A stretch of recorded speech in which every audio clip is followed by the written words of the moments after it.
Hey lovebirds, and welcome back to my channel.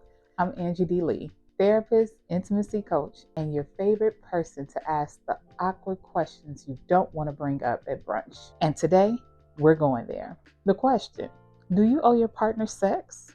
Woo! Let's breathe that one in. Now, when someone asks me this, they're usually not being philosophical. What they're really wondering is, am I selfish for not being in the mood? Is my partner punishing me when they say no? Is sex supposed to be a duty? And I get it. It's confusing, emotional, and very unsexy. But let me start with this. Sex is never owed, ever. Not in dating, not in marriage, not even on anniversary trips with champagne and matching robes.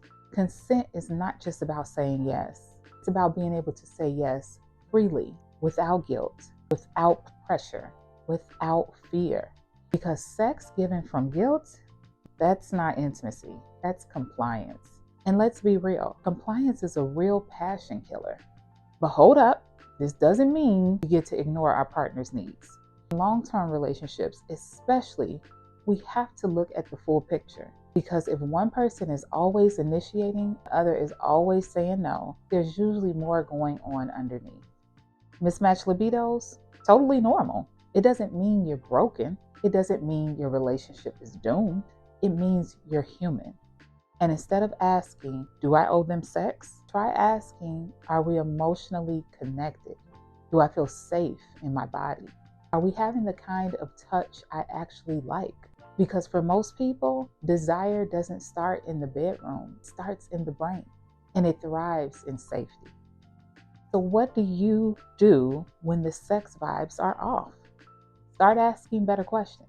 For instance, what helps you feel wanted by me? What gets in the way of your desire lately? How can we reconnect without pressure? If you're the person with lower desire, you're not broken.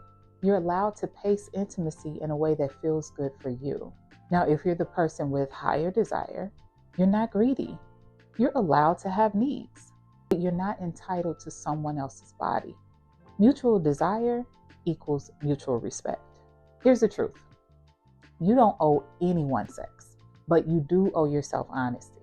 So if this video gave you something to think about, grab my free worksheet. How do I actually want to be touched? Or use my relationship clarity worksheet if you're exploring your deeper needs and values.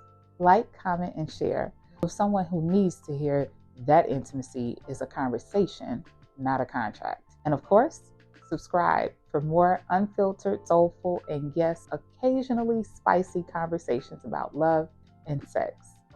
I'm AngieDLee, supporting your journey to intimate fulfillment.